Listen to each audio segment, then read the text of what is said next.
Day 1070 of the Ukrainian War Map, also known as the Russo-Ukrainian War. Juzzie here, and today is another update as I take a simplified and down-to-earth approach to some of the most important happenings on the ground in Ukraine. So starting off, we'll take a look at those Russian losses, as currently Russia sits on more than 833,000 military personnel losses, representing an additional 1,380 in the past day. Then as for hardware losses, 5 tanks, 12 APVs, and 27 artillery. And on that note, over the past 12 to 18 months, the overall Russian hardware losses have increased and becoming increasingly weighted towards civilian vehicles, represented in yellow on this stacked bar chart. Now, the far right-hand side appears to be a lull in the loss activity, and though one could argue it's due to a partial ceasing of hostilities during winter time, however, looking deeper, you'll find there has been no slowdown in civilian vehicle losses over the past 4 weeks. Think buhunka vehicles, pickup trucks, and sedans. Instead, it's the Russian tanks, the infantry fighting vehicles, and other armored personnel carriers that have been lost at a slower rate. Either they're deciding to not use them as much, or there's less to go around. Now, multiple different open source intelligence groups are seeing the same trend, so it's more of a reflection of Russia trying to maintain its fighting power by using increasingly unconventional vehicles. Something that will be, no doubt, a longer term trend for their army either way. And then as for the topic of Russian oil assets, where, as it turns out, Ukraine has taken offline 5% of Russia's total oil refinery capacity in only 2 nights of UAV strikes, suspending operations in the wake of the drone attacks from last week on the Ryazan refinery. This facility processes around 13 million metric tons of crude oil per year, comprising of gasoline, diesel, fuel oils, and jet fuel, specifically being the amount representing 5% of Russia's total refining capacity. Russia now faces the situation of increased aerial threats amid dwindling supplies of modern air defense systems, and therefore are now seemingly unable to cope with the increasing scale of Ukraine's almost nightly drone barrages. It's difficult to stress how serious this situation is becoming for Russia. Then to the map and headed to the massive thorn in Putin's side, where I'll start out with a brief mention from Ukrainian channel claims of the AFU re-entering Burden, which is some length beyond the area of control shown on this map, and with zooming into the heaviest grey zone on this part of the map, on the outer edges is in fact where you'll find the town of Burden itself. But perhaps the biggest news in the region is from multiple reports indicating that North Korean forces have temporarily withdrawn from a section of the contact line in Kursk due to heavy losses, with a spokesperson of Ukraine's Special Operations Forces stating that the DPRK troops are regrouping and awaiting reinforcements as the situation continues to evolve, with indications that fresh North Korean troops could arrive inside of 2 months now. But even so, North Korea's military involvement raises questions about their effectiveness and sustainability coming from their participation, given the challenges they've continued to face on the battlefield. Meanwhile, more is seen of how the gap-plugging army, that is Russia, has been replacing these DPRK soldiers in Kursk with 18-year-old partial conscripts. And I call it that because Russia's biannual conscription call-ups are better considered at this point to be an exercise in coercing 18 and 19-year-old volunteers to sign up for an SMO contract. Freshly minted, untrained conscripts turned soldiers, moving straight from the barracks into the trenches. All the meanwhile further exacerbating Russia's impending demographic disaster.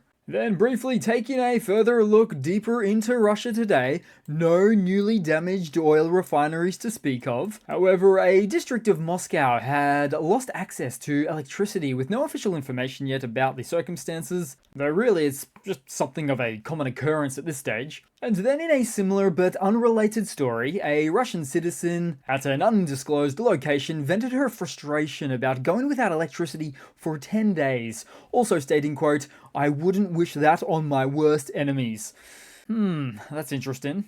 She also went on to state that the power outages are not just affecting her, but also that there are a lot of villages and regions, quote unquote, having been additionally left without electricity. Of course, you never find Russian state media picking up these types of stories, except for the very occasional one to say that the issue was resolved. But still with those in the affected areas vehemently denying that anything has been fixed. Then headed across to Ukraine and to the far edges of the Vovchansk front, which continues to show activity, with some attempted Russian expansion in the zone leading to dribs and drabs of Russian hardware getting destroyed, including in this case 2 BMPs destroyed and a further BMP damaged in the least. Then on the map and headed to Toretsk, or just a bit beyond the southwest of the town, as a Russian Lada Niva took on fire, followed by having said to be hit by a landmine, ending in a catastrophic explosion. Now, this is where mine-resistant ambush-protected vehicles, or MRAPs, become more effective than, say, that of a civilian vehicle, because the MRAP's engineered V-shape hulls are designed to deflect the blast from underneath. As a result, this design significantly increases the chances of the vehicles surviving the blast, even from powerful anti-tank mines like the TM62. And it is in this way that MRAPs can outperform main battle tanks, with many tanks better suited for battlefield durability with the thickest armor found around the front and at the turret. Having said all that, MRAPs are certainly not invulnerable, but it's the occupant survivability, which is many a time found to be at some of its best when it comes to handling landmine blasts. Then, meanwhile, more directly in Kursk, the AFU still maintains a foothold in or around the areas, though it's difficult to say how much longer that can be maintained at this stage. Then on the map and to the Kharkova front, as we saw a Ukrainian-operated Leopard 2A4 tank and its crew of the 33rd Separate Mechanized Brigade, who stopped a Russian convoy dead in its tracks.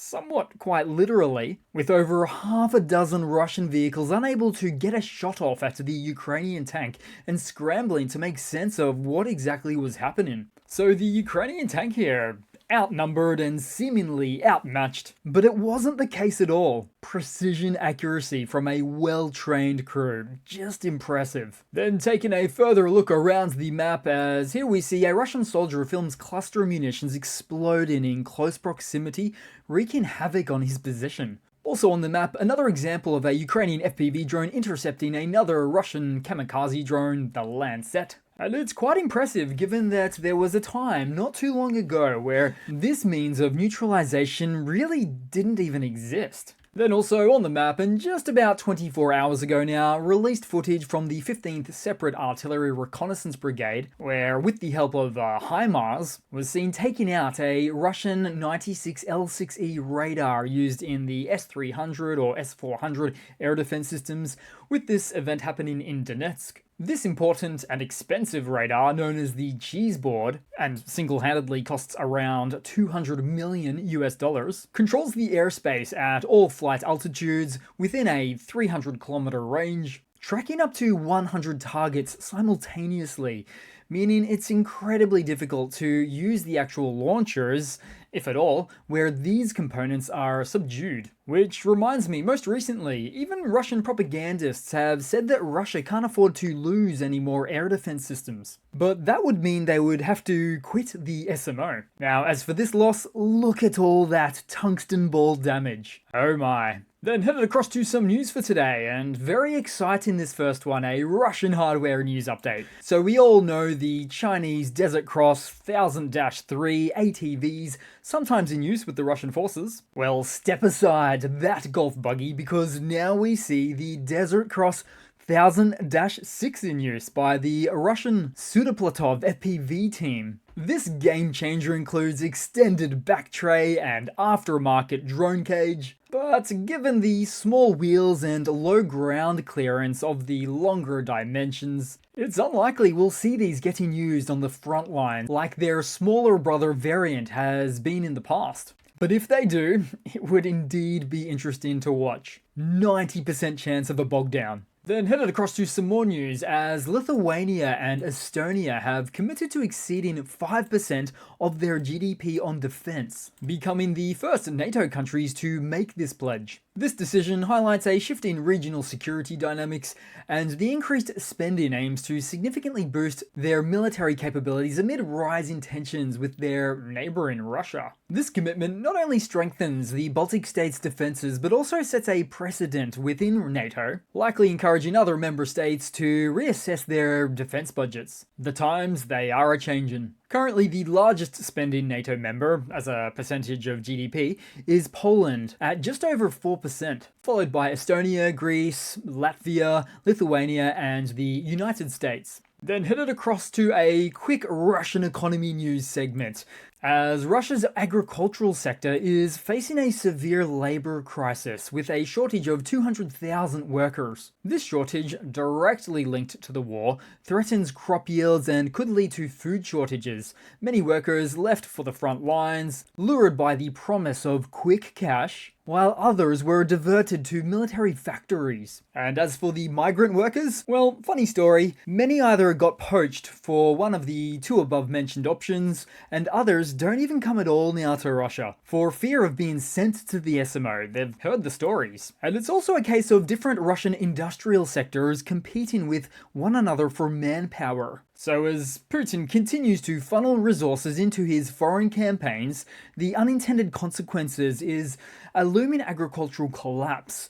If Russia can't feed itself, the fallout will be felt domestically, sparking inflation and certainly civil unrest. A classic case of overreach with dire consequences at home, something that Russia has brought back into fashion. Then headed across to a super quick Russian military mobilization blunder segment, or something of one, as Russian soldiers are still being trained to stand still if they are targeted by a drone, in the hope that the operator will not notice them if they are not moving. This tactic, of course, misunderstands how drones are being used and is lethally unsuccessful, as a Russian mill blogger continues to attempt to explain to the masses. Russia's training faux pas are out of this world, or will take you out of this world. Then to another military blunder just for good measure, as a video recently appeared on Russian Telegram channels a few days ago now that reportedly shows Russian soldiers who are getting ready for an assault in handcuffs. But that's only the half of it. These guys were daisy-chained to one another with the handcuffs. So are these penal battalions, or are these known deserters? Well, in this case, it's 10 men from the 15th Guards Motorized Brigade of the Russian Armed Forces, handcuffed to each other so that if something happens, they don't change their minds. But what happens if one of them kicks the bucket? Then the entire daisy chain becomes useless. As strong as your weakest link,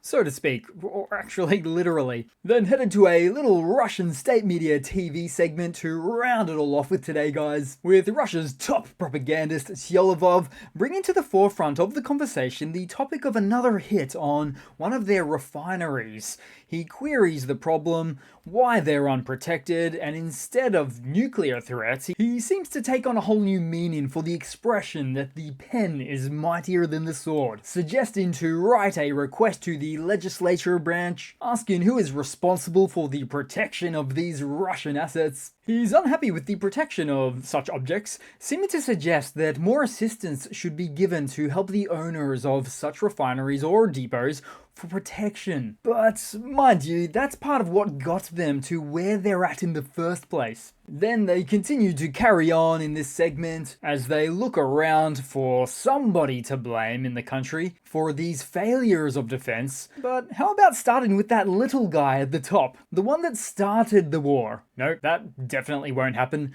Just keep burying your heads in the sand. What a self-destructive nation. So that's it for today, guys. Thanks again for watching. Please continue to like, comment, subscribe. Thanks once again for the support. And I do hope to see all of you guys there in the next one. Cheers.